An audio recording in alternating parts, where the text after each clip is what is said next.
Morning guys, thanks for coming in today. What we're going to go through this morning is just some COVID safety measures for the polling booths on polling day. Amid a pandemic, democracy calls for distance between voters and ample hand sanitiser. We'll have a hygiene officer at every polling place to ensure our COVID protocols. There's almost another 800 extra positions. At this election, first-term Liberal Premier Stephen Marshall is hoping his position will be guaranteed for another 4 years over Labor rival Peter Malinauskas. I think we've done well. We've certainly had the fewest days in lockdown and we've had the fastest growing economy. Beating first-term governments is very, very rare in Australian politics. No one's defeated a pandemic premier.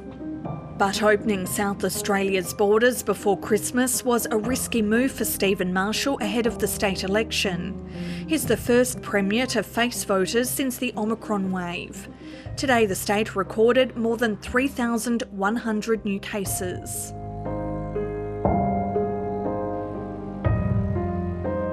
So we noticed an immediate downturn in trade when the borders opened. Many venues lost the function trade in the lead up to Christmas. In fact, our phone rang more for cancellations than bookings. For Adelaide pub owner Matt Rogers, the government's decision to open the state's borders before Christmas was a major misstep. I think in hindsight a delay would have been better. It certainly would have allowed us to have a buoyant December trade. Having to stand down staff is actually a very, very difficult thing to do, and we stood down quite a few casuals during that January period and also sent forced leave on our salary staff just so that we could financially get through that period. South Australia signed up to the national framework that was agreed that we would open the borders when we got to 80% of our 16 and over population double vaccinated. When we got there, we opened the borders. Now, nobody knew that Omicron was coming. I still think it was the right decision. There's no doubt Scott Morrison will be watching the state election because every election we've had in Australia since the advent of COVID 2 years ago, we've seen the incumbent government returned. If the Marshall government is not returned in South Australia, that suggests that mood is beginning to shift and incumbency counts less than it once did. I'm sorry I couldn't bring home another victory, but I do feel like one of those horses that has won 4 Melbourne Cups and... Labor lost power in South Australia in 2018 after 16 years in government. But the party has muscled up under new leader Peter Malinauskas, who's pushing more than $1 billion in health spending, as well as family and his fitness, including for office. We get a once-in-a-lifetime opportunity to have an election about rebuilding from the pandemic, and that's what my focus is on. We're ready. And now I'd like to introduce my mum and dad, Peter and Annabelle Malinauskas.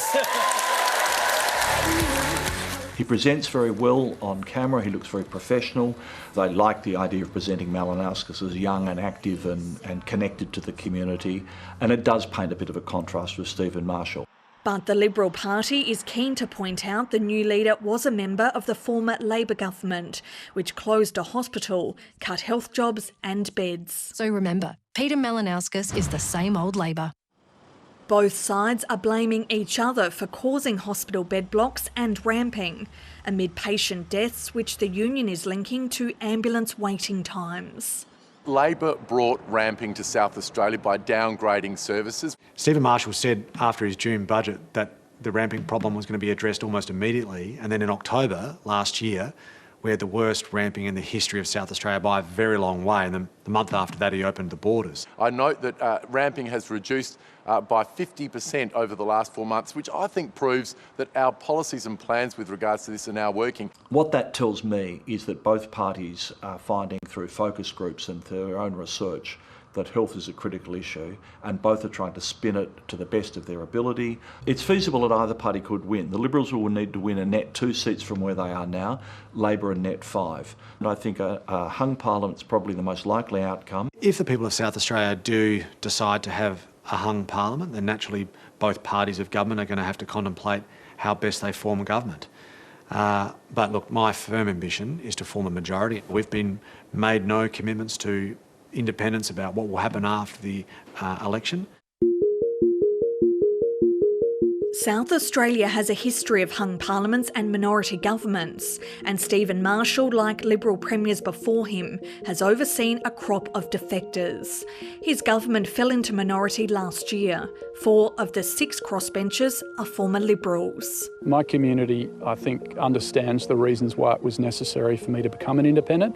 Dan Cregan quit the Liberal Party in October to become an independent because he says the government scrapped a major infrastructure plan for his rapidly expanding Adelaide Hills electorate. If I do hold the balance of power, I'm committed to ensuring that local projects receive the attention we desperately need in a growing community. Stephen Marshall has lost 2 other MPs to the crossbench during his premiership. Fraser Ellis is currently contesting charges in court over his alleged misuse of a parliamentary travel allowance. Innocent till proven guilty, and I'm certainly intending to clear my name in the fullness of time. Sam DeLuc is now an independent after being accused of slapping a female MP on the bottom. A magistrate said DeLuc behaved like a drunken pest but acquitted him of assault. You relieved? Both MPs declined to be interviewed.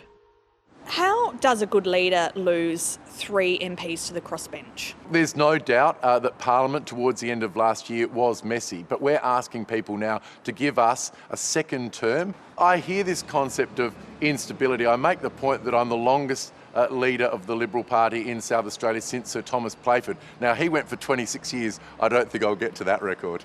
Well, how fantastic is it to be in Adelaide today? The sun is shining, the hotels are full, we've got the... Political scientist Clem McIntyre says since Thomas Playford's premiership ended almost 60 years ago, the Liberals have only won back-to-back elections once. This election, I think, will be interesting to see whether the Liberals can finally break that and establish a longer administration with some stability, or whether South Australia reverts to type and goes back to a Labor government after a brief Liberal interlude. But a result may take some time, not only because of the prospect of a hung parliament, but because COVID has made some South Australians wary of voting in person. Thanks so much. So we've encountered a significant increase in the number of people applying for postal votes for this particular election.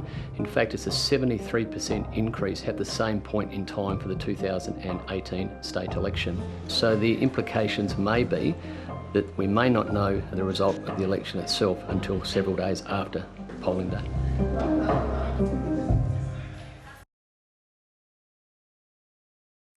Hi, I'm Lee Sales. Thanks for watching this story. If you'd like to watch more of 730's stories, they are on the left of your screen. And tap on the button below to subscribe and get the latest from ABC News.